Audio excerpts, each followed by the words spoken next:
చాటున పిందెను చూస్తా, సోకు తీగల్లో పండును కోస్తా, నువ్వొస్తే కప్పిస్తా ముద్దుల ముంతమ్మో.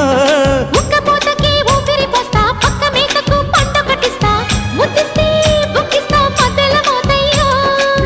ఓలమ్మో పుకారులు షికారుగా రావమ్మో, ఎదలు ఏడెక్కిస్తే ఎట్టాబులమ్మో. ఊరయ్యో బజారులో మజాలకి రానయ్యో, పగలే పక్కెక్కిస్తే తంటాలేవయ్యో. మిట్టిల మీదున్న మిస్సమ్మయ్య సంటే వడ్డీలతో పాటు ఒళ్ళోకి వస్తుంటే